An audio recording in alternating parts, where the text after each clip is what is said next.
जय हिंद साथियों, आप सबका स्वागत है एक्यूरेसी आईएएस में। ये हमारा यूट्यूब चैनल है @accuracy_IAS और यही हमारा टेलीग्राम चैनल है। तो आज हम देखने वाले हैं प्रोबेबिलिटी का पार्ट 5। तो अभी इसमें हम थोड़ा सा आज नया टाइप देखने वाले हैं। ये टाइप का क्वेश्चन यूपीएससी पूछ सकता है और पूछा भी है। अभी तक हम जो ऊपर देख रहे थे उसमें हमें फाइनाइट नंबर दिए गए थे कि जैसे हमें क्या हुआ था कि जैसे अगर हम कॉइन टॉस करते हैं तो हमारा एक कॉइन टॉस करते तो हमारा या तो हेड आ सकता था या तो टेल आ सकता था, या तो हम जब डाई थ्रो करते हैं तो हमारा आउटकम 1 2 3 4 5 6 ऐसे फिक्स आउटकम आते थे। ठीक है, तो ये इस तरीके से हमने अभी तक क्वेश्चन देखा हुआ है। लेकिन बहुत बार ऐसा होगा कि आपको इस तरीके का क्वेश्चन नहीं पूछेगा, वो थोड़ा वर्डिंग चेंज कर देगा। तो आपका वर्डिंग यहाँ पे थोड़ा सा चेंज हो जाता है। तो अभी आप एक एग्जांपल ले लीजिए कि जैसे अगर आपको आउटकम दिया जाता है कि आपको कोई नंबर दिया है, उसके बीच में कि आपको नंबर मतलब ये करने हैं। जैसे आपके समझ लो, आपको जैसे नंबर लाइन मालूम होगी। नंबर लाइन में यहाँ पे है आपका +2 है और इधर आपका +5 है। इनके बीच में अनलिमिटेड नंबर्स है, पॉइंट में, फ्रैक्शन में।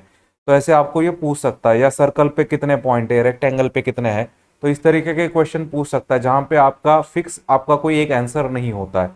तो इस तरीके के क्वेश्चन को आप कैसे सॉल्व करोगे, उसके लिए अभी हम इसका टाइप देखने वाले हैं। ठीक है, जैसे आपको मालूम है यहाँ पे इन्फानाइट नंबर्स हो सकते हैं या फिर इन्फानाइट पॉइंट्स हो सकते हैं सर्कल के ऊपर। ठीक है, तो हमें उन केस के लिए देखना है कि ऐसे की सिचुएशन में हमें सॉल्व कैसे करना है। तो आप डायरेक्ट डेफिनेशन यूज नहीं कर सकते हो ऐसे केस में। तो अभी हमको इसको सॉल्व करने का तरीका देखना है। तो हम इसको एग्जाम्पल के थ्रू ही देखेंगे। अभी इसको हम रीड करते हैं पहले क्वेश्चन को। In a musical chair a person playing music has been advised to stop playing the music at any time within 2 minutes. 2 minute के अंदर कभी भी बंद कर सकता है वो। After starts playing, what is probability that music will stop within first half an minute after starting. तो उसको टोटल टाइम कितना दे रहा है, उसको टोटल टाइम दिया गया 2 मिनट। 2 मिनट के बीच में कभी भी बंद कर सकता है वो। और हमें क्या बोला गया, हमें बोला गया है कि आप प्रोबेबिलिटी निकालो कि वो 1.5 मिनट, सॉरी, वो आधे मिनट के अंदर ही बंद कर देगा। तो आपके पास टाइम इंटरवल कहाँ से है, 0 से लेके 2 के बीच में है। और आपको बंद करने का टाइम कहाँ से दिया है, 0 से लेके हाफ मिनट के बीच में दिया है। तो आपको देखो आउटकम जो है आपके 0 के बीच में आ सकता है। तो ये आपका यस हो जाएगा। यस का वैल्यू 0 से 2 के बीच में आ सकता है। ठीक है, तो हम इसको ऐसे अगर इस पे देख लेंगे नंबर लाइन पे, तो ये 0 है और ये 2 है। ठीक है, तो हमें इतना दिया हुआ है डिस्टेंस। और दूसरा क्या है, आपका जो इवेंट है, इवेंट क्या है, हाफ मिनट है। तो आपका हाफ मिनट कहाँ पे आएगा, ये तो 0 से लेके 2, ये जो डिस्टेंस है आपका, ये यस है, पूरा का पूरा यस है। और आपको दिया है कि हाफ मिनट तक आप कर सकते हो। तो 0 से लेके हाफ तक ये आपका इवेंट है। तो देखो, इसको सॉल्व करने का मेथड एकदम सिंपल है। तो हम क्या करेंगे, जो ई का वैल्यू है 0 से लेके हाफ के बीच में कुछ भी आ सकता है। ठीक है, और हमारे एस का वैल्यू जो है, एस का वैल्यू हमारा 0 के 2 के बीच में आएगा।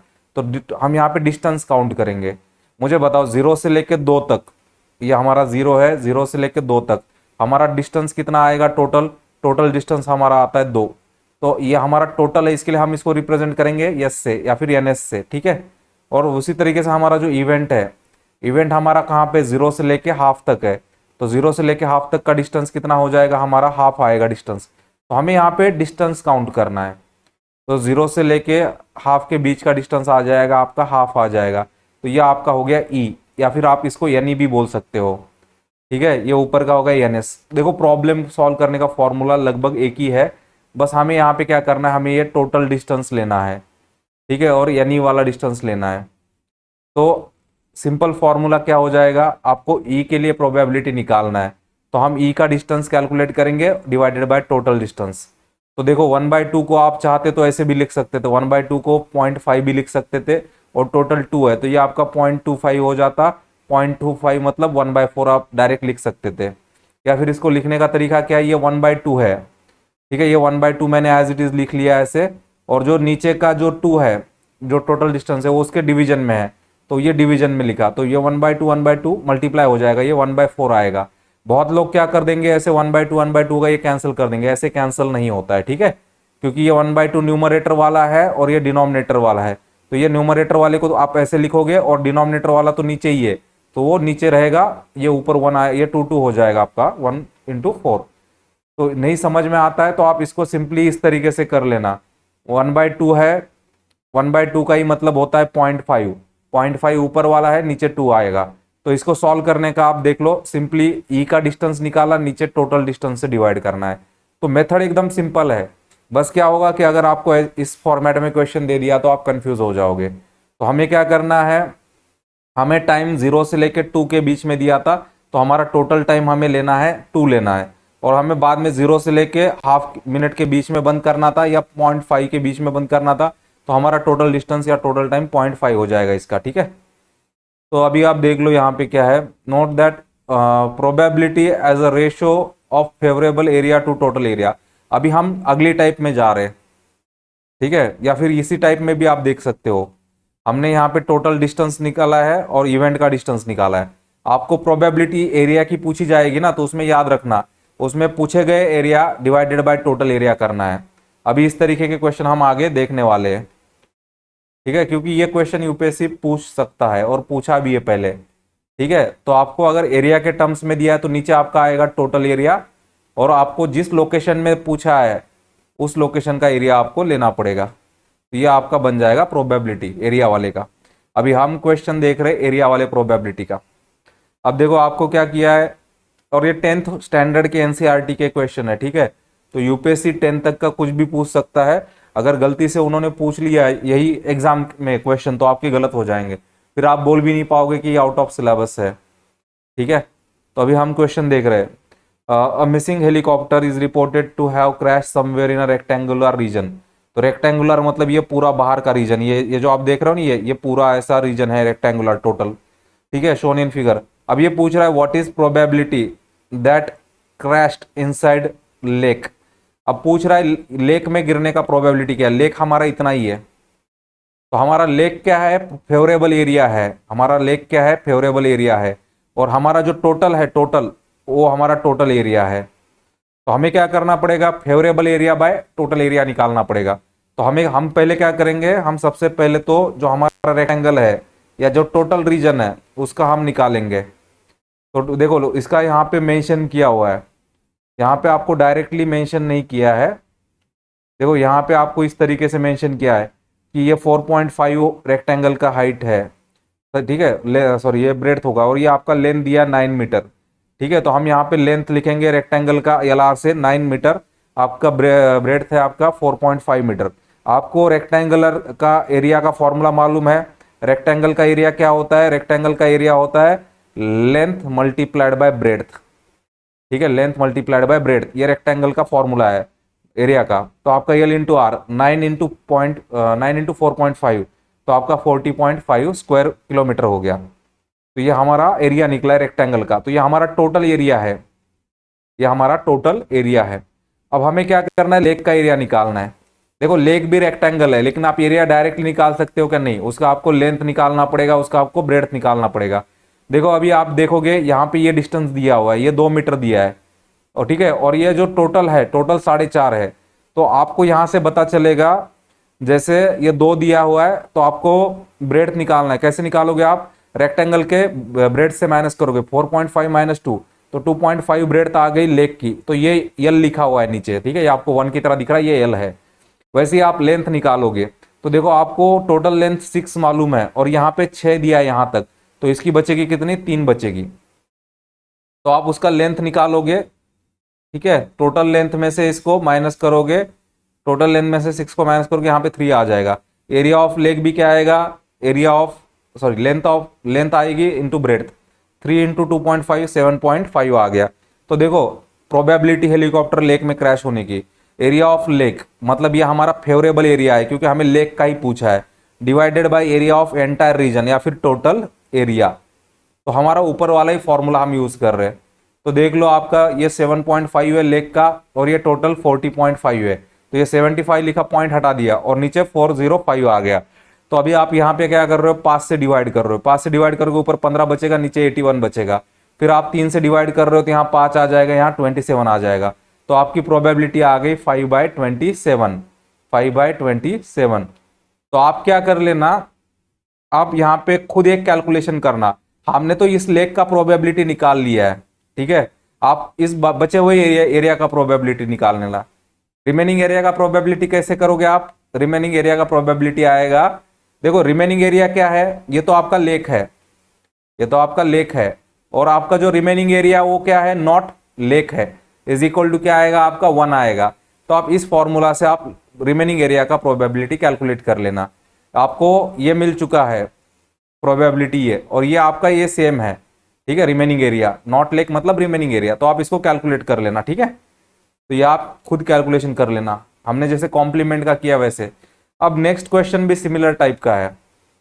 नेक्स्ट क्वेश्चन में क्या दे रहा है वो, suppose you drop a die at random on a rectangular region shown in the figure, what is probability that die land in a circle. देखो आपको, और यहाँ पे इस वर्ड पे फोकस करना, यहाँ डायमीटर दिया हुआ है, ठीक है। यहाँ पे क्या किया है, डायमीटर दिया है। डायमीटर कितना दिया आपको, 1 मीटर दिया है। देखो आपको टोटल एरिया किसका है, आपका टोटल एरिया है रेक्टेंगल का, टोटल आपका रेक्टेंगल का है, और फेवरेबल एरिया क्या है आपका, सर्कल है। तो आपको मालूम है सर्कल का एरिया आएगा डिवाइडेड बाय टोटल एरिया आएगा। तो देखो रेक्टेंगल का लेंथ दिया हुआ है 3 मीटर 2 मीटर, तो रेक्टेंगल का एरिया आ गया आपका 6 मीटर स्क्वायर। अब देखो दिक्कत क्या है, आप यहाँ पे गलती कर जाएंगे, ज्यादातर स्टूडेंट यही गलती करेंगे। मुझे बताओ सर्कल का आपको एरिया का फॉर्मूला क्या है, सर्कल का एरिया होता है पाई आर स्क्वायर। तो आपको क्या लगता है, यहाँ पे रेडियस लगता है। आपको रेडियस दिया है क्या क्वेश्चन में, नहीं दिया। आप जल्दबाजी में उसी को पुट कर देते और कैलकुलेट कर देते, आपका आंसर गलत आ जाता। क्योंकि हमें क्या किया इन्होंने हमें दिया है सर्कल का डायमीटर दिया है, डायमीटर हमारा दिया 1 मीटर। आपको मालूम होना चाहिए रेडियस क्या होता है, डायमीटर का आधा होता है, तो d/2, तो ये 1/2 आ जाएगा। तो आप यहाँ पे वैल्यू रख दोगे, ये आपका पाई एज इट इज रखा है, आर की जगह पे आपका वैल्यू आएगा 1/2, उसका स्क्वायर है, तो 1/2 उसका स्क्वायर है, 1 का ऊपर स्क्वायर आएगा, नीचे 2 का स्क्वायर कितना आएगा, 4 आएगा। बाहर का पाई एज इट इज, तो ये आपका हो जाएगा π/4 आएगा। तो आपका सर्कल का एरिया आ गया π/4 आ गया, ठीक है। अभी आपको निकालना है प्रोबेबिलिटी की सर्कल में गिरने का। तो ऊपर आएगा सर्कल का एरिया, नीचे आएगा टोटल एरिया, ठीक है। ये आपका टोटल एरिया है रेक्टेंगल का, ठीक है। तो आप यहाँ पे क्या करोगे, सर्कल का एरिया तो आपका π/4 आ गया, ये ऊपर है, ठीक है। अब रेक्टेंगल नीचे है, तो इसका एरिया कितना है, 6 है, और 6 कहाँ आना चाहिए, डिवीजन में आना चाहिए। तो ये आपका हो जाएगा 1/6 हो जाएगा, तो ये आएगा π/24। यहाँ पे ये 6 से 4 को डिवाइड नहीं करना है, ठीक है। क्यों डिवाइड नहीं करना है, क्योंकि वो 6 ये वाला डिवीजन में है, ठीक है। ये 6 तो डिवीजन में ही है, ये इधर रहेगा, और ये π/4 है ऊपर वाला, ठीक है। ये वैल्यू π/4 है, तो इसको चाहिए तो मैं ऐसे अलग लिख रहा हूँ, और ये डिवीजन में तो डिवीजन में लिख रहा हूँ, तो ये π/24 आ जाएगा। तो ये कैलकुलेशन जिसको समझ में नहीं आता है ना, तो ये मेरे को कमेंट में डाल देना आप, ठीक है। अगर आपको ये ऐसे समझ में नहीं आता है ना, तो आप क्या कर लेना, आप इसको ऐसे लिख लेना, न्यूमरेटर डिवाइडेड बाय 1/d। मतलब ये जो हमने लिखा है ना, ये area of circle by area of rectangle है। आप चाहिए तो इसको समझने के लिए फिर जब इस तरीके का कैलकुलेशन आएगा, तब आप इसको ऐसे भी लिख सकते हो।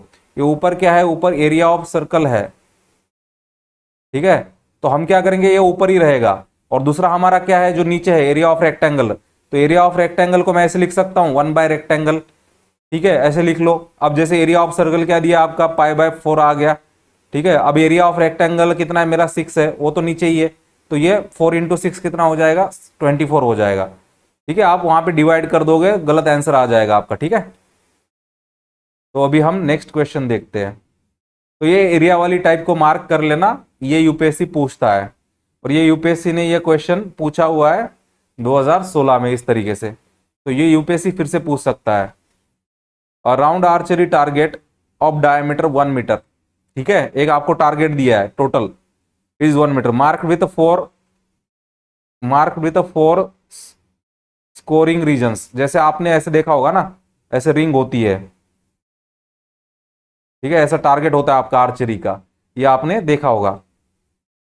और आपको रीजन के नाम दिए, ठीक है। फ्रॉम सेंटर मतलब अंदर से चालू होगा, रेड ब्लू येलो व्हाइट, तो अंदर वाला रेड है, फिर है आपका ब्लू है, फिर येलो है, फिर आपका व्हाइट है, ठीक है। और आपको रेडियस दी है, देखो ऊपर क्या किया, ऊपर डायमीटर दिया है, ठीक है, और नीचे क्या किया, रेडियस दिया है रेड का, तो आपका 0.20। देखो ये जानबूझ के खेलते हैं डायमीटर और रेडियस में, ये क्योंकि आधे स्टूडेंट इसमें जल्दबाजी में गलत ले लेते हैं और आउट हो जाते एग्जाम से। 0.20। अब विड्थ क्या है, सबका सेम है। आपको क्या पूछा है, if archer throw arrows towards target what is probability that arrows fall in a red reason.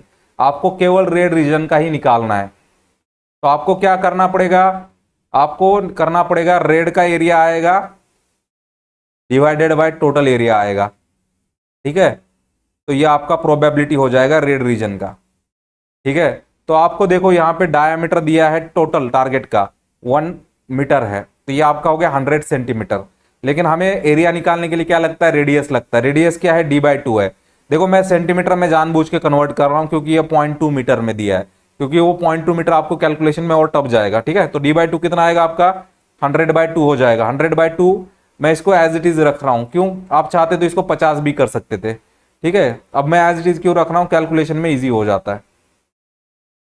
अभी यहां पे देख लेना, ये आपका क्या है, ये आपका RR लिख रहा हूं मैं यहाँ पे। RR का मतलब क्या है, रेड का रेडियस कितना है 0.20, तो 0.20 मतलब मीटर है, इसका मतलब क्या, मल्टीप्लाई बाय 100 कर दो तो 20 सेंटीमीटर आ जाएगा। तो रेड का रेडियस है 20 सेंटीमीटर। अब देखो आपका दोनों भी सर्कल ही है, तो मैं क्या लिख रहा हूं ऊपर, area of red divided by area of total target. तो देखो रेड का क्या आएगा, πr², यहाँ पे R लिखा है, ये स्मॉल r से लिखा हुआ है, ठीक है। और जो बड़ा टारगेट है उसका मैंने कैपिटल R से लिया हुआ है। तो ये क्या हो जाएगा, पाई दोनों का कैंसिल हो जाएगा। और यहाँ पे देखो दोनों का स्क्वायर है, तो क्या होगा, ये रेड का टारगेट है, नीचे टोटल है, इनका आ जाएगा स्क्वायर, ये आएगा आपका प्रोबेबिलिटी। अब मैं क्या कर रहा हूं, आपके समझने के लिए मैं इसको ऐसे लिख रहा हूं, ठीक है। आपके समझने के लिए मैं इसको ऐसे लिख रहा हूं, ये न्यूमरेटर में, ये डिनोमिनेटर में है। अब इसका वैल्यू कितना है, RR का, रेड वाले का 20 है, और इसका वैल्यू कितना था हमारा, इसका वैल्यू था हमारा 100/2 था, ठीक है। अब मैं ये 2 क्यों लिख रहा हूं इस तरीके से, देखो ये न्यूमरेटर है, ये डिनोमिनेटर है, ये डिनोमिनेटर का डिनोमिनेटर है। तो डिनोमिनेटर का डिनोमिनेटर हमेशा ऊपर आता है, डिनोमिनेटर का डिनोमिनेटर क्या बन जाता है, न्यूमरेटर बन जाता है, ठीक है। तो आप ये देख लेना, ये आपका 100 है और ये 2 है, तो ये आपका 2 ऊपर आ जाएगा ये वाला। तो आपका ये हो जाएगा 20 × 2 हो जाएगा, नीचे बचेगा आपका 100, और ये आपका है स्क्वायर। तो आपका ये क्या बनेगा, ये आपका 0 0 कट गया, ऊपर बचा 4, नीचे बचा 10, ये आ गया आपका स्क्वायर। तो आपका 4 का स्क्वायर कितना है 16, और 10 का स्क्वायर कितना है 100 है, तो ये आ जाएगा आपका 0.16। तो ये आपका आ गया 0.16। तो देखो हमेशा क्या है, अगर ऐसे होता है, न्यूमरेटर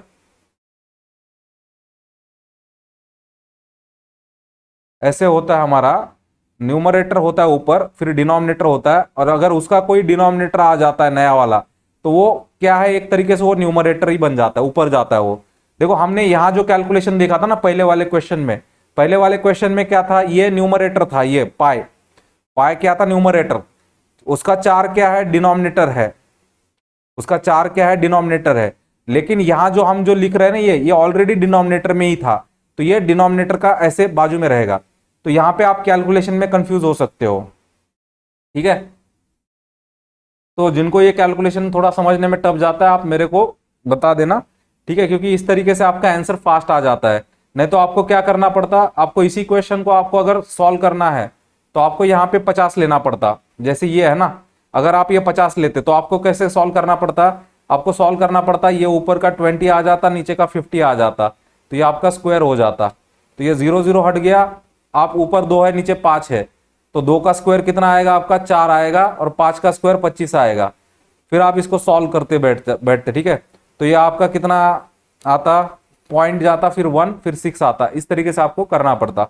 तो आप ऐसे भी सॉल्व कर सकते हो, ठीक है, कोई इश्यू नहीं है। जो कैलकुलेशन आपका सही होता है आप वो मेथड फॉलो करना। अभी हमने 10th की एनसीईआरटी पूरी करी है प्रोबेबिलिटी की, तो उसका थोड़ा सा भी समरी यहाँ पे हम रिवाइज कर रहे हैं। तो अभी तक हमने जो फॉर्मूला यूज किया है, theoretical probability of any event, हम रिप्रेजेंट करते हैं पी से, और उसका फॉर्मूला क्या होता है, is equal to number of outcome to event E, ये डिवाइडेड बाय है ऑल पॉसिबल आउटकम, ठीक है, जो कि हम सैंपल स्पेस से रिप्रेजेंट करते हैं। जैसे कि हम इसको इस तरह, अभी यही फॉर्मूला हमारा ऐसे बन जाता है, आगे जाके हम इसको ही ऐसे यूज कर रहे थे, ऊपर आएगा यानी नंबर ऑफ जो एलिमेंट है ई के और नीचे आ रहा था एन एस टोटल, और ये फॉर्मूला हम यूज करते हैं एज्यूम करके इक्वली लाइकली आउटकम है हमारे, तो ये हमने देखा हुआ है, ठीक है। और दूसरा ये हमने डेफिनेशन भी देखा हुआ है श्योर इवेंट का, श्योर इवेंट का और सर्टन इवेंट का। डेफिनेशन क्या था, जिसका प्रोबेबिलिटी क्या आता है 1 आता है, उसको आप बोलते हो श्योर इवेंट और सर्टन इवेंट बोलते हो। और ये तभी पॉसिबल होता है जब आपका इवेंट का वैल्यू आपका हो जाता है sample space is equal to S बन जाता है। और इम्पॉसिबल इवेंट का मतलब क्या होता है, जिसका प्रोबेबिलिटी आपका 0 आएगा। और 0 प्रोबेबिलिटी कब आता है, जब आपका इवेंट क्या होता है, इवेंट में कुछ नहीं होता है, इवेंट एम्प्टी होता है या फिर 0 एलिमेंट होते हैं, तब ये पॉसिबल है। और प्रोबेबिलिटी का जो मैक्सिमम और मिनिमम वैल्यू है वो ये है, प्रोबेबिलिटी हमेशा 0 के बराबर होगी या 0 से ज़्यादा होगी, इस तरीके से, ठीक है। और हमेशा वो 1 के बराबर होगी या 1 से छोटी होगी, इससे प्रोबेबिलिटी का वैल्यू 0 से लेके 1 के बीच में रहता है। तो ये सिंपल स्टेटमेंट भी पूछ सकते हैं, ठीक है। अब एलिमेंट्री इवेंट मतलब क्या होता है, जिसमें केवल एक ही आउटकम होता है, जिसमें केवल एक ही आउटकम होता है। जैसे आपने इवेंट ले लिया कि अगर आपकी कॉइन है, सिंगल कॉइन है, सिंगल कॉइन में हेड और टेल आता है, और आपने बोला केवल हेड आना चाहिए, तो ये आपका एक ही आउटकम हो गया, तो इसको बोलोगे आप एलिमेंट्री इवेंट बोलोगे। और सारे प्रोबेबिलिटी, सारे एलिमेंट्री इवेंट के प्रोबेबिलिटी का आप अगर एडिशन करते हो तो हमेशा 1 आता है। तो ये हमने देखा हुआ है पहले वाले लेक्चर में, तो यहाँ पे मैंने समरी दे रहा हूँ आपको। और ये हमारा कॉम्प्लीमेंट्री इवेंट के लिए, कॉम्प्लीमेंट्री इवेंट का हमारा ये formula, probability of event plus probability of not event is equal to 1। और ये नॉट ई को ही रिप्रेजेंट किया है ये इस तरीके से पी ई बार, और इसको ही रिप्रेजेंट किया जाता है पी डैश। तो ये दोनों सिंबल इसके ही है।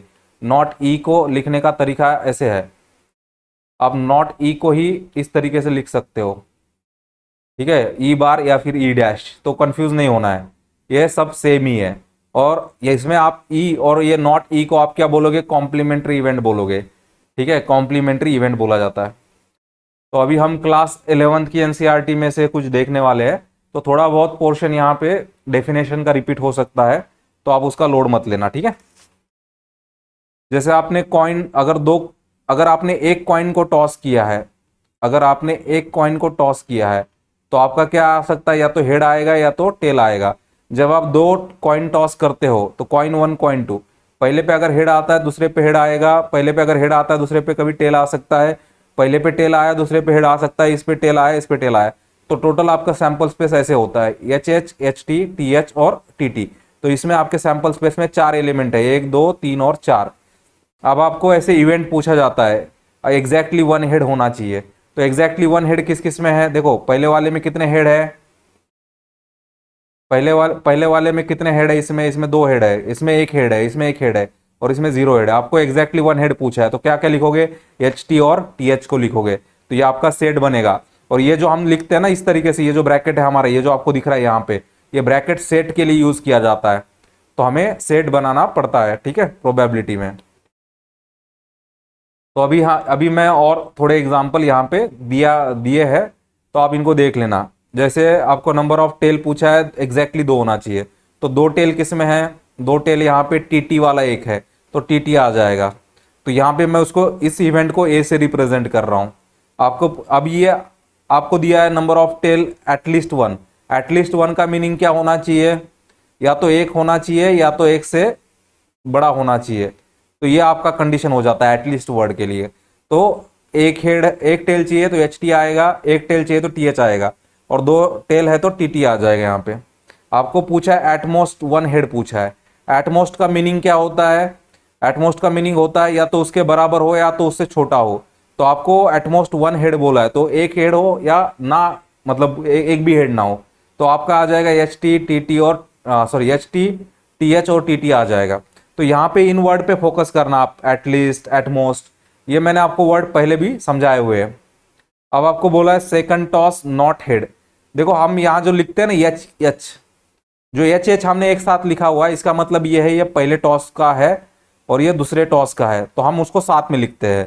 तो ये सेकंड वाला जो पहला अल्फाबेट है वो फर्स्ट वाले का है, सेकंड अल्फाबेट सेकंड वाले का है। तो आपको क्या बोला है, सेकंड टॉस पे हेड नहीं होना चाहिए, तो एच टी और टी टी, ठीक है, ऐसे 2 ही ऑप्शन है यहाँ पे, ठीक है। आपको बोला है कि दूसरे पे हेड नहीं होना चाहिए, देखो दूसरे पे हेड है, दूसरे पे हेड है, दूसरे पे हेड यहाँ पे नहीं है बस, तो आपका आ जाएगा HT और TT आ जाएगा।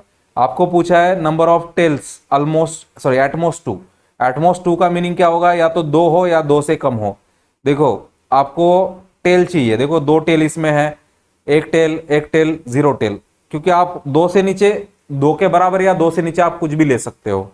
आपको पूछा number of tails is a more than two. More than two tail है क्या, मैक्सिमम टेल कितने हैं, दो ही है। दो से ज्यादा है क्या, दो से ज्यादा नहीं है। तो आपका इसको लिखोगे फाइव। फाइव का मतलब होता है एम्प्टी।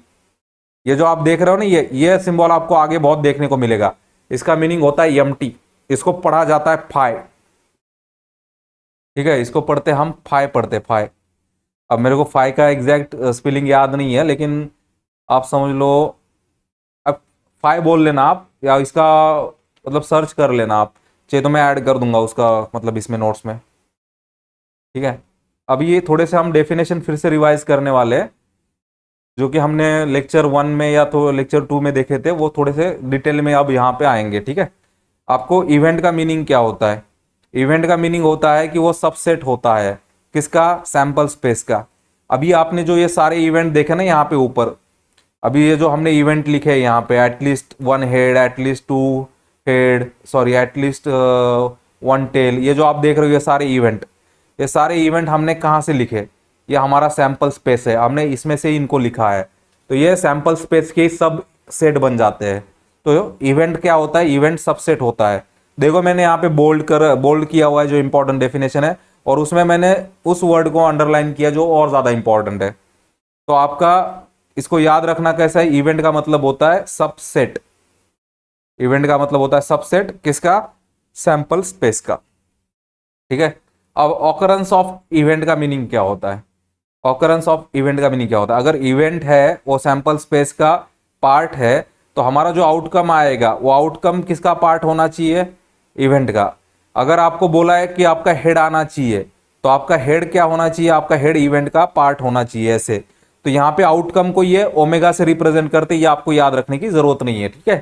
तो ये डेफिनेशन समझने के लिए मैंने बस एज इट इज रखा हुआ है, तो आप ये ओमेगा को याद रखने की जरूरत नहीं है, बस ये याद रखना आउटकम पार्ट होना चाहिए, ठीक है। आउटकम पार्ट होना चाहिए इवेंट का।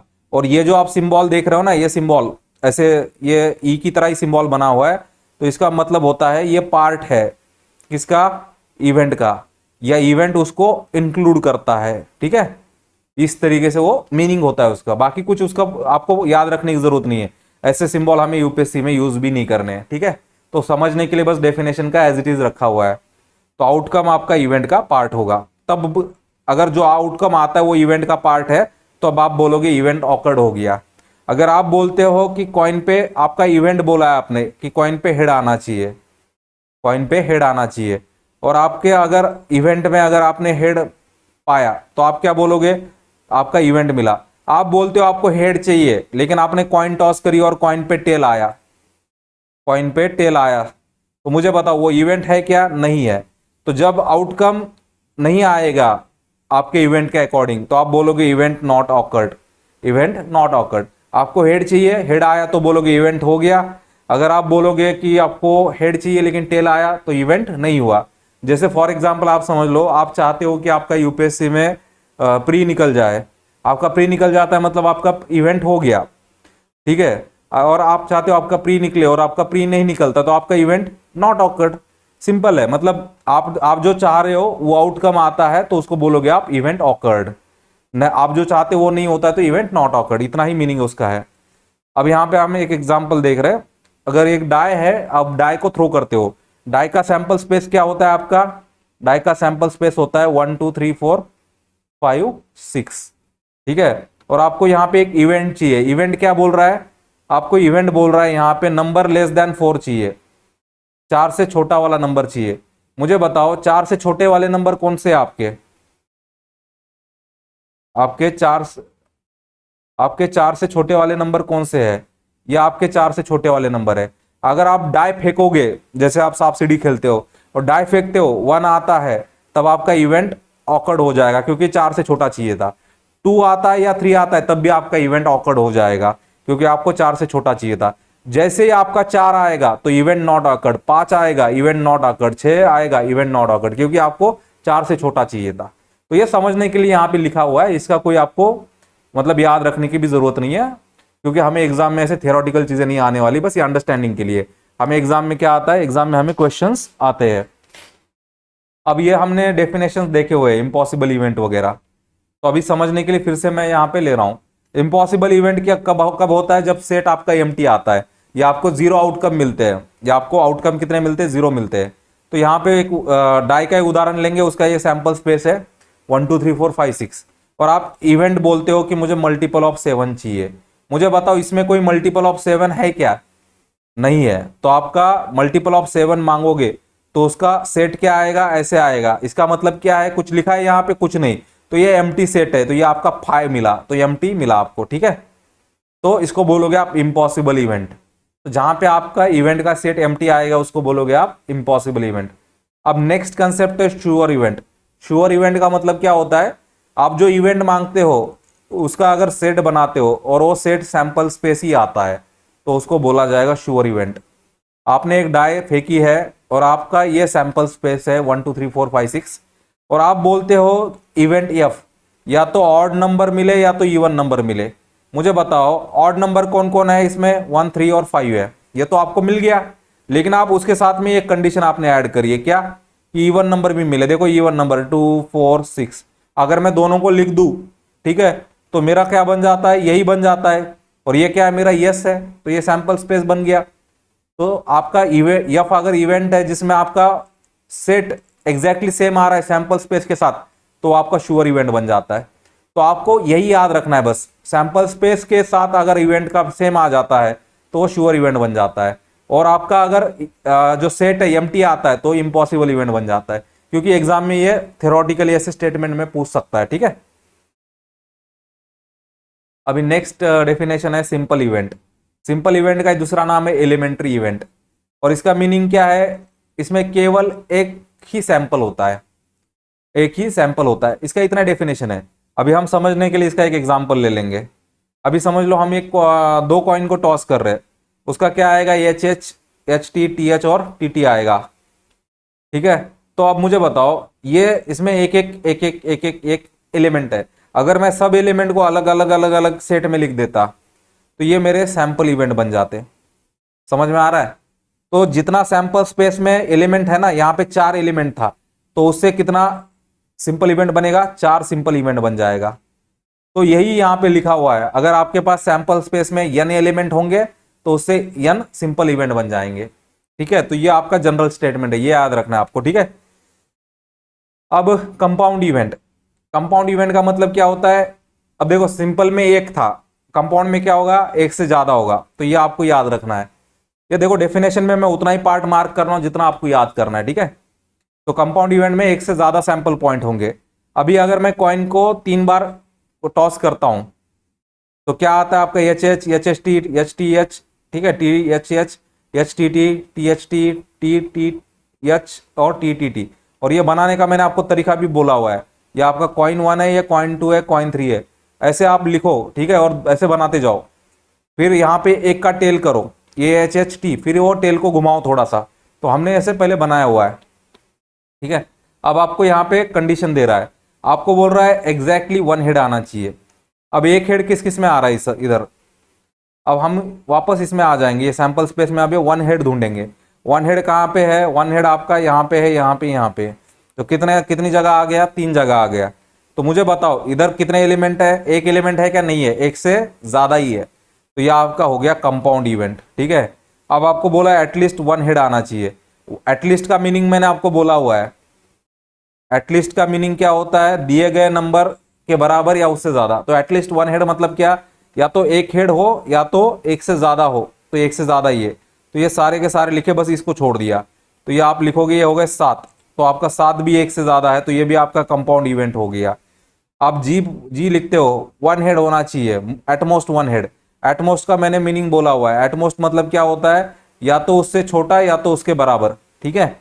तो या तो एक हेड हो, एक हेड, या तो हेड ना हो, तो ये आपका टीटीटी आ गया। तो यहाँ पे 4 है, तो आपको यहां से क्या पता चला, ये सारे कंपाउंड इवेंट्स हैं। अब ये हमारा इंपॉर्टेंट पार्ट है ये, अभी देखता हूं मैं कितना बचा है। हाँ ठीक है, हमारा 1.5 पेज ही बचा, आज हो जाएगा। ठीक है, ये हमारा अगला पार्ट है। अभी हमने डेफिनेशंस देखे हैं, अब हमको अलजेब्रा ऑफ इवेंट्स देखना है। जैसे हम नॉर्मली देखते हैं ना, एडिशन, मल्टीप्लिकेशन, माइनस, तो इनका थोड़ा सा अलग है, इनका अलजेब्रा थोड़ा सा अलग है। तो हमने कॉम्प्लीमेंट्री इवेंट का तो देखा हुआ है। कॉम्प्लीमेंट्री इवेंट का आपको याद होगा, हमने ऊपर देखा था P plus P not is equal to 1।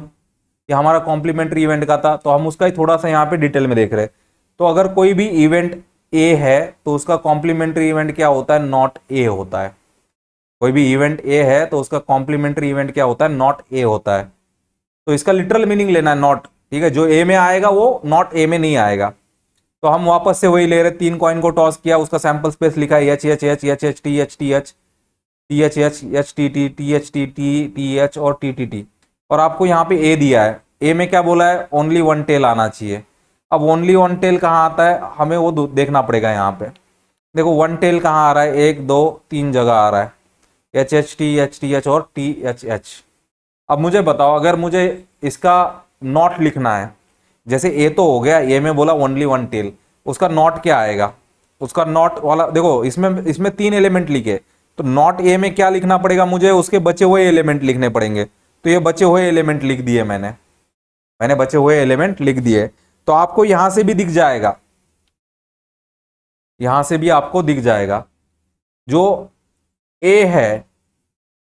देखो ए में 3 एलिमेंट लिखे हुए हैं और नॉट ए में बचे हुए एलिमेंट लिखे हुए हैं। तो जो ए है और जो नॉट ए है, यहां पे इनका मैं एडिशन करता हूं तो मुझे फाइनली क्या मिल जाता है, यस मिल जाता है। फाइनली मुझे यस मिल जाता है, ठीक है, उधर।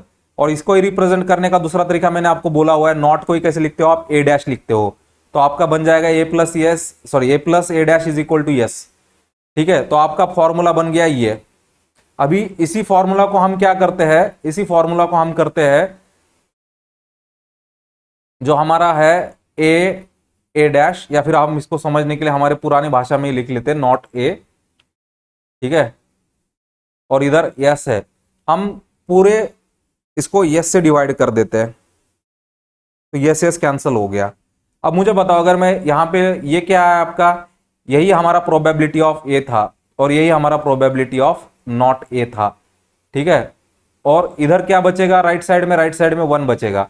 तो सिंपली उसी इसी इक्वेशन को आप डिवाइड कर देते हो ना, इसी इक्वेशन को आप यस से डिवाइड करते हो, तो आपका ये फॉर्मूला मिलता है बाद में, इज इक्वल टू 1। तो आप बस याद रख लेना, A plus A not is equal to sample space. ठीक है, ज्यादा इसमें आपको डिटेल में जाने की जरूरत नहीं है। ठीक है, अभी हमारा नेक्स्ट है, आपको देखना है यहां पे इवेंट ए और बी।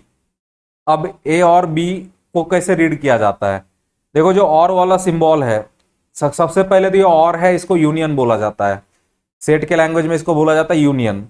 यूनियन है ए और बी का, ये बीच वाला मत पढ़ना ये, ठीक है, ये मत पढ़ना, जितना बोल्ड किया उसको ही पढ़ना। यूनियन है सेट ए और सेट बी का, उसको रिप्रेजेंट किया जाता है यू सिंबल से। यूनियन को रिप्रेजेंट किया जाता है यू सिंबल से, ये देख लेना, ये बीच में यू लिखा हुआ है, ये आपका बीच में यू आएगा।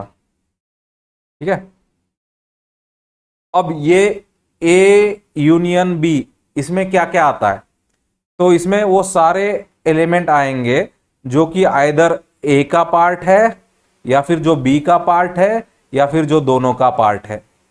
ठीक है, तो आपको ये लाइन याद रखनी है कि आपको यूनियन कैसे निकालना है, ठीक है, या फिर आपको ये कैसे बनाना है, उसके लिए ये आपकी लाइन इंपॉर्टेंट है। आइदर वो ए का पार्ट हो, आइदर वो बी का पार्ट हो, आइदर वो दोनों का पार्ट हो। ठीक है, तो अभी हम यही, हम जब प्रोबेबिलिटी के लिए फॉलो करेंगे तो सेम रूल फॉलो हो जाएगा। ठीक है, इसका ही, तो आपको इसको रीड कैसे करना है, ए यूनियन बी रीड करो या ए और बी रीड करो। ठीक है, आपके ऊपर है, ए यूनियन बी होगा या फिर ए और बी, आपको जैसे रीड करना है वैसे आप रीड कर सकते हो। अभी हम बस केवल इनका रिप्रेजेंटेशन सीख रहे हैं, इसका फॉर्मूला आगे आएगा, इसका फॉर्मूला कल के लेक्चर में आएगा, जहां पे हम इसका फिर फॉर्मूला भी देखेंगे, इसके क्वेश्चन भी देखेंगे। ठीक है, अभी हमारा नेक्स्ट कंसेप्ट है इवेंट ए एंड बी। ठीक है, ए एंड बी, तो यहां पे मैं बोल्ड करना भूल गया हूं, तो एंड को बोला जाता है इंटरसेक्शन बोला जाता है। एंड को क्या बोला जाता है, इंटरसेक्शन बोला जाता है।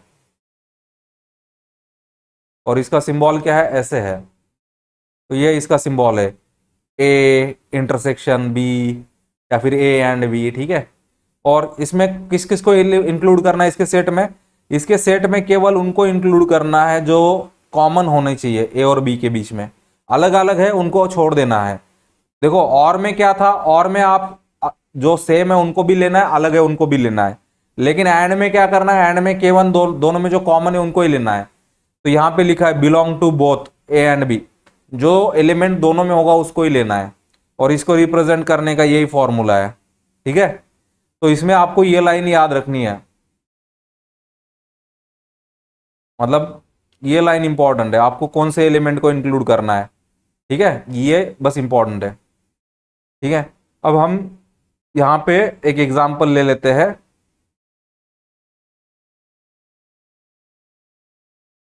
यहां पे मैं शायद बीच में एक एग्जांपल, यूनियन वाला एग्जांपल डालना भूल गया, यूनियन वाला एग्जांपल आगे आएगा। तो हम पहले एंड वाला एग्जांपल देख लेते हैं, ठीक है। तो एक एग्जांपल है यहाँ पे, in experiment throwing of die twice. आप अगर किसी भी डाई को टॉइस फेंकते हो, ये थोड़ा बड़ा एग्जांपल हो जाएगा, इसको हम थोड़ा बाद में कर लेते हैं। चलो हम ये डेफिनेशन देख लेते हैं। आपका है ए बट नॉट बी, आपका नेक्स्ट टाइप है ए बट नॉट बी, ठीक है। तो इसको रिप्रेजेंट किया जाता है ए माइनस बी से, ए माइनस बी। इसको रीड कैसे करोगे आप, ए बट नॉट बी को रिप्रेजेंटेशन होता है ए माइनस बी से, ठीक है। तो इसका मतलब होता है event A but not be, मतलब ए में होना चाहिए लेकिन बी में नहीं होना चाहिए। मुझे बताओ ए माइनस बी अगर बी में नहीं होना चाहिए, तो बी में नहीं होना चाहिए उसका मतलब क्या होता है, जो बी में नहीं है आप उसको क्या नाम देते हो, उसको बोलते हो आप नॉट बी बोलते हो, या उसको बी डैश बोलते हो। तो आपका ये रिप्लेस हो जाएगा, माइनस बी आपका रिप्लेस हो जाएगा बी डैश से, तो आपका ए इंटरसेक्शन बी डैश आएगा।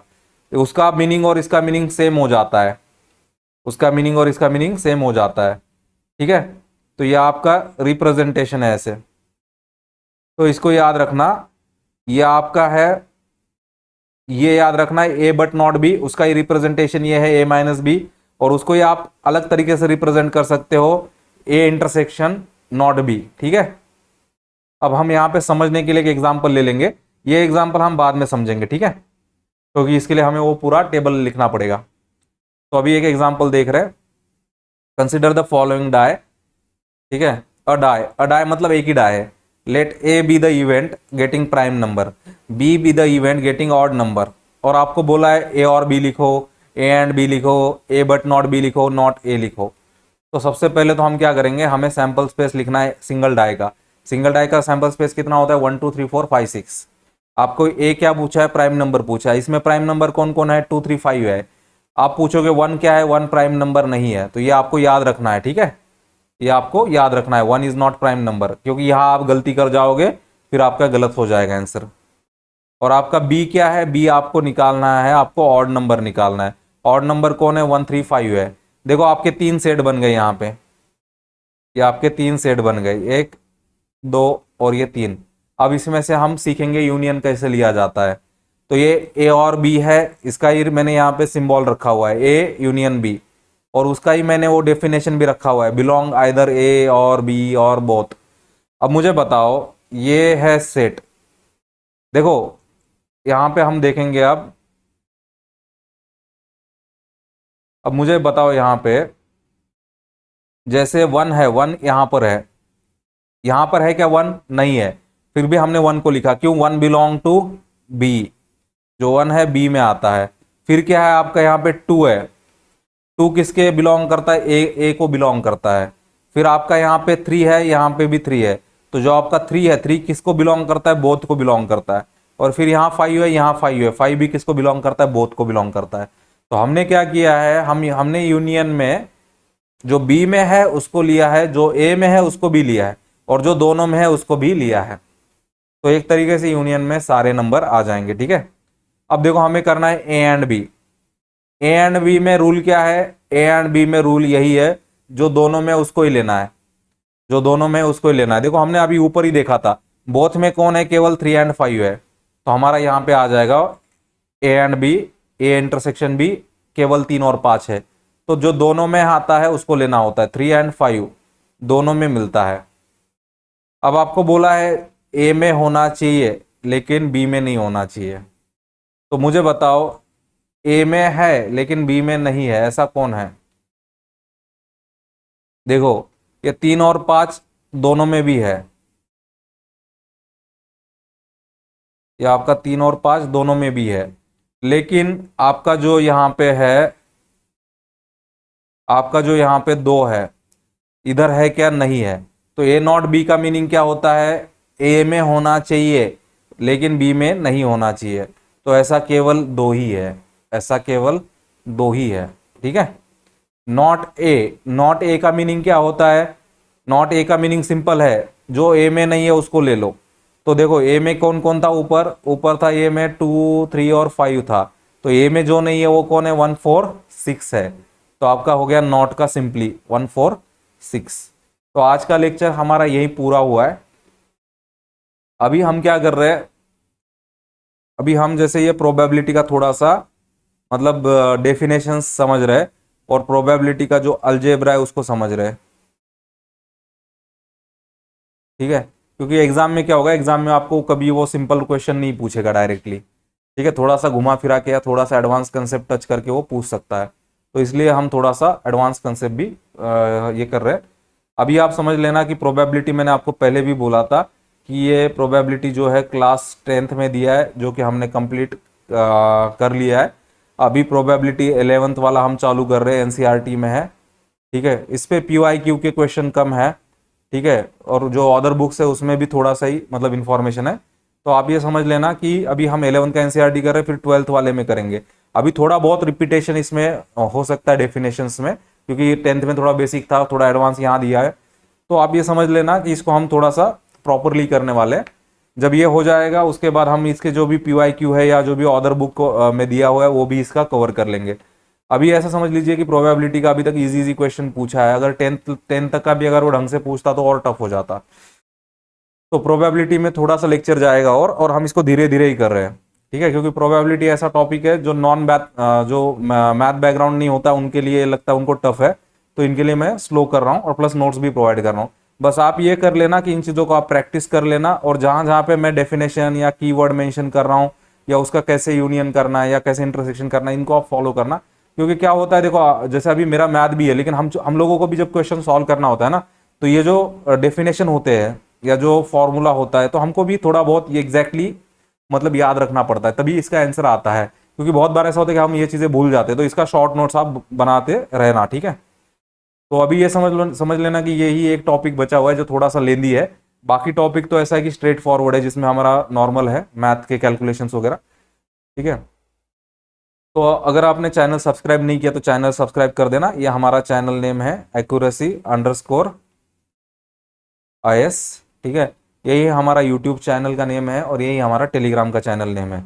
और जैसे कि मैंने आपको पहले भी बोला हुआ है, टेलीग्राम पे मैं नोट्स इसका डाल देता हूँ पीडीएफ में, और बाद में इसका जैसे टॉपिक कंप्लीट होता है तो उसको हम कंपाइल करते हैं। ठीक है, जैसे टॉपिक कंप्लीट हो जाएगा उसको कंपाइल करके सिंगल पीडीएफ में दे देते हैं। बाकी डेली नोट्स थोड़ा थोड़ा चल रहा है, तो आप इसका लोड मत लेना कि ये इतना टाइम क्यों लग रहा है, क्या लग रहा है। आप थोड़ा थोड़ा ही प्रिपेयर करना, क्योंकि जो आगे के टॉपिक है वो शायद इससे कम टाइम में हो जाएंगे। ठीक है, इसमें आपका मेन काम है प्रैक्टिस का। ठीक है, आप में से बहुत लोग मुझे मतलब बोलते हैं कि कभी मतलब कोई लेक्चर फास्ट हो गया, कोई स्लो हो गया। तो मेरा कहने का काम यही है कि आप बस आपके स्पीड के हिसाब से आप इसको प्रैक्टिस करते रहना। क्योंकि अभी आप समझ लेना कि आपको नेक्स्ट ईयर का एग्जाम मई में देना है। तो अभी हम जुलाई में है, तो आप समझ लो जुलाई भी छोड़ दो तो अगस्त से लेके 5 महीना है, और आगे का अगर मई भी छोड़ दो तो 4 महीना, 9 महीना है। तो आप ये समझ लो कि आप पहले ही वेल प्रिपेयर्ड हो जाओगे। जैसे अक्टूबर नवंबर तक आपके प्रॉपर टॉपिक कंप्लीट हो जाएंगे, नोट्स प्रिपेयर हो जाएंगे, तो आप बहुत अच्छे पोजीशन में रहोगे। ठीक है, और दूसरा मैंने आपको रीडिंग कॉम्प्रिहेंशन का भी मैंने इस पे डाल दिया आपको टेलीग्राम पे। मैंने आपको 2022 का रीडिंग कॉम्प्रिहेंशन पे डाला हुआ है 27 क्वेश्चन। ठीक है, और मैंने आपको बोला हुआ है कि आपको इनको खुद सॉल्व करना है डेली 5 क्वेश्चन। आप समझ लो एक साल में यूपीएससी 27 क्वेश्चन पूछता है, तो आप डेली क्या करो, डेली 5 क्वेश्चन सॉल्व करो, या फिर आप जैसे पैसेज वाइज सॉल्व कर लो कि मतलब आपका डेली 5 क्वेश्चन तो मिनिमम होना चाहिए, या 4 to 6 क्वेश्चन या 4 to 7 क्वेश्चन आप डेली करो। इसमें क्या करना है कि आपको देखना है कि आपका आंसर क्यों करेक्ट आया, आंसर रॉन्ग क्यों आया। और दूसरा मैं आपको ये भी बता रहा हूँ कि मतलब दूसरा चीज़ मैं आपको ये भी बता रहा हूँ कि जो पैसेज मैंने आपको दिया हुआ है उसमें 5 क्वेश्चन का आंसर यूपीएससी ने जो कोचिंग है उनसे अलग दिया हुआ है। तो आप खुद देख लेना, रीडिंग कॉम्प्रहेंशन में 27 है, 27 में से 5 क्वेश्चन का आंसर अलग दे रहा है यूपीएससी। अब उसी तरीके से बचे हुए कितने क्वेश्चन है आपके, 53 क्वेश्चन है, और 53 में से और 5 क्वेश्चन या 10 क्वेश्चन का आंसर यूपीएससी अलग दे देगा। तो मैं जो आपको बोल रहा हूँ ना, सेफ साइड के लिए आप 60 क्वेश्चन अटेम्प्ट करो, इसके लिए स्पीड लाओ। क्योंकि क्या होगा मालूम है, कोचिंग के की में और यूपीएससी के की में हमेशा डिफरेंस होगा, और आप ज्यादा क्वेश्चन सॉल्व करोगे सीसैट में तो आपके सेफ होने के ज्यादा चांसेस है। क्योंकि यूपीएससी के कोचिंग में और यूपीएससी की में बहुत ज्यादा डिफरेंस है। तो आपको रीडिंग कॉम्प्रहेंशन का कंपलसरी 27 क्वेश्चन अटेम्प्ट करना ही है, ठीक है, एग्जाम में। उसमें से आपका 27 में 18 करेक्ट आना चाहिए, 9 रॉन्ग हो गया तब भी कोई दिक्कत नहीं है। और बचा हुआ आपको कम से कम 33 क्वेश्चन आपको मैथ या बाकी चीजों से करना है, उसके लिए आपको स्पीड पे फोकस करना पड़ेगा। ये 27 क्वेश्चन आपका जाएगा 30 to 40 मिनट जाएगा, ठीक है। आपको 33 क्वेश्चन के लिए यहाँ पे 80 मिनट है, तो आपको यहाँ पे स्पीड करना पड़ेगा, टाइप वाइज एक्यूरेट प्रिपेयर करना पड़ेगा। तो मेरा कहने का मतलब यह है, इस साल देखो मैं जितने लोगों से मिला हूं सब लोग सीसैट से ही दुखी है या सीसैट की वजह से वो उड़ चुके हैं। आपको एक चीज मालूम है, जैसे देवदास होता है, देवदास को अल्कोहल पीता है, आपको मालूम है जैसे अगर आपके बॉडी में 1 ml अल्कोहल भी जाता है तो वो पॉइजन के बराबर है। लेकिन क्या होता है कि लोग स्टडी बताते हैं कि आप मिनिमम 30 ml पियो, कुछ नहीं होता, ये नहीं होता है, वो नहीं होता है। अरे आपके बॉडी में जब अल्कोहल जाता है ना तो अल्डिहाइड बन जाता है, ठीक है, और अल्डिहाइड होता है पॉइजनस, ठीक है। बस ये होता है कि आपका बॉडी अंदर से खराब हो रहा है, आपके बॉडी में जहर जमा हो रहा है, बस आप सोच रहे हो नहीं नहीं बर्दाश्त हो रहा है, बर्दाश्त हो रहा है, बर्दाश्त हो रहा है, आप निकाल रहे हो। तो सीसैट में सबसे बड़ा जो पॉइजनस जहर है ना, वो ज्यादातर स्टूडेंट के मेंटेलिटी में है। प्रॉब्लम क्या है मेंटेलिटी में, कि आप जीएस में है ना, जीएस में आप 85 to 90 क्वेश्चन आप अटेम्प्ट कर लेते हो। आप सीसैट में क्या करते हो, सीसैट में आपका मेंटेलिटी बीच में आ जाता है। मैं ज्यादातर स्टूडेंट को देखता हूँ 37 to 40 क्वेश्चन अटेम्प्ट करते हैं, या कोई बहुत ज्यादा मतलब बहुत ज्यादा ये होगा सिंसियर, या वो 45 क्वेश्चन तक ही अटेम्प्ट करता है। यार आप बाउंड्री पे ही खेल रहे हो, और यूपीएससी के लगभग 10 क्वेश्चन में मतलब आंसर अलग है। तो आप यहीं पे मतलब है ना, यहीं पे आप एग्जाम से बाहर हो। आप ये क्या अटेम्प्ट कर रहे हो 37, 40, 45? मुझे बताओ, ये बचे हुए आपको मतलब कम क्वेश्चन अटेम्प्ट करने का कोई अवार्ड मिलने वाला है? कि जैसे आपने कम क्वेश्चन अटेम्प्ट करे और आपने सीसैट क्वालिफाई कर लिया, कोई अवार्ड है ऐसा कि आपने बहुत कम समय में कम क्वेश्चन अटेम्प्ट करके आपने सीसैट क्वालिफाई किया तो आपको रैंक 1 मिल जाएगी? ऐसा कोई अवार्ड है? कोई अवार्ड नहीं है ना ऐसा। ऐसा आप तो सिंपली डिसक्वालीफाई हो जाओगे, ठीक है, डिसक्वालीफाई हो जाओगे आप सिंपली एग्जाम से बाहर, कंपटीशन से बाहर। तो ये बेवकूफ़ी बंद करो। आप आपका मेंटेलिटी या जो आपका मेंटल फ्रेमवर्क है उसको चेंज करो। आपका मेंटल फ्रेमवर्क इस लेवल पे चेंज करो कि सीसैट पे मिनिमम आपको अटेम्प्ट करना है 60 क्वेश्चन। 60 क्वेश्चन देखो, अगर आप 80 क्वेश्चन भी अटेम्प्ट करके आ जाओ ना, कोई प्रॉब्लम नहीं है। आप 80 क्वेश्चन अटेम्प्ट करोगे ना सीसैट में, तो आप अगर बहुत अच्छे हो तो आपका 150 प्लस मार्क्स आ जाएगा। क्या दिक्कत है 150 आता है तो? भाई आप लोग उन लोगों से देखो ना, जैसे जो लोग आपका जेई देते हैं, नीट देते हैं, ठीक है, जो नीट वाला स्टूडेंट है वो 720 में से 720 निकालने का सोचता है, आप समझ रहे हो। और आप यहाँ पे एग्जाम में आपको 66 निकालना है, तो उसके लिए आप क्या कर रहे हो, आप 35 to 40 क्वेश्चन सॉल्व करके आ रहे हो क्योंकि 27 ही करेक्ट चाहिए। ये मेंटेलिटी प्रॉब्लम है, मेंटेलिटी ब्लॉक है, इस वजह से आप बाहर हो रहे हो। बाकी आपका प्रिपरेशन में मुझे नहीं लगता कि कुछ ज्यादा इशू होगा। थोड़ा बहुत आपका कंसेप्चुअल प्रॉब्लम होगा, किसी का मैथ होगा, किसी का आरसी वीक होगा, लेकिन आप ये करो ना, 60 क्वेश्चन अटेम्प्ट करो। आप ये नीट वाले स्टूडेंट से सीखो कि ये कितना कितना मतलब इनका कितना ऑप्टिमाइजेशन होता है। ये 720 के लिए खेलते हैं, ठीक है। ये ऐसे नहीं सोचते कि यार नहीं नहीं एमबीबीएस मतलब मेरे को 620 पे एमबीबीएस मिल जाएगा तो मैं 620 ही लाऊंगा, ऐसे नहीं सोचते ये लोग। ये हर यहाँ पे हर लड़का सोचता है 720 आ जाए। बस उनका प्रॉब्लम होता है, किसी का फिजिक्स वीक होता है, किसी का केमिस्ट्री वीक होता है, किसी का बायो वीक होता है, तो उनके नंबर कम आते हैं। अगर उनके वो कंसेप्चुअल क्लैरिटी होती तो वो आराम से मतलब सारे मतलब नीट का तो मैं कट ऑफ बोलता हूँ, अगर सबका अगर सब्जेक्ट अच्छा मिलता टीचर तो आराम से वो मार देते 700 के ऊपर। तो आपको तो बस ये करना है, 60 क्वेश्चन अटेम्प्ट करना है। इसके लिए आपको क्या है, 120 मिनट है, तो आपको इसके लिए 80 में से बोल रहा हूं मैं, 80 में से 60 अटेम्प्ट करो। तो इसके लिए आप वर्क करो आपके मेंटल फ्रेमवर्क पे, आपके स्पीड पे। और आपके पास 1 ईयर है, आपको बढ़ाना क्या है, आपका स्पीड बढ़ाना है, आपकी एक्यूरेसी बढ़ानी है। और आपका कॉन्फिडेंस बढ़ाना है। आप कम क्वेश्चन क्यों सॉल्व कर रहे हो, ज्यादा क्वेश्चन सॉल्व करो ना। ये नहीं बोल रहा हूं कि आप बस वहां पे किसी को भी गोला मार के आ जाओ या मतलब काला करके आ जाओ, ज्यादा क्वेश्चन अटेम्प्ट करो। ज्यादा क्वेश्चन अटेम्प्ट करने के लिए आपको ज्यादा टॉपिक कवर करने पड़ेंगे मैथ के। देखो प्रॉब्लम क्या है कि कोई कवर ही नहीं करना चाहता है, ना मैथ को कवर करना चाहता है, और ऐसा है कि लोग आरसी का भी प्रैक्टिस नहीं करते, आरसी का सब काला करके आ जाते हैं, ऐसे सोचते कि नहीं नहीं करेक्ट तो आ ही जाएगा, रिस्क ले लेते। भाई प्रैक्टिस करो, ठीक है, प्रैक्टिस करो, प्रिपेयर करो। अगर आप जीएस के लिए डेली अगर आप 6 to 8 आवर दे रहे हो, ठीक है, तो सी सेट के लिए मिनिमम आपको मतलब है ना, मिनिमम आपको 1 आवर या मैक्सिमम आपको 1 आवर देना है। जीएस के लिए इतना दे रहे हो तो कम से कम उसका 10% तो यहां पे दो।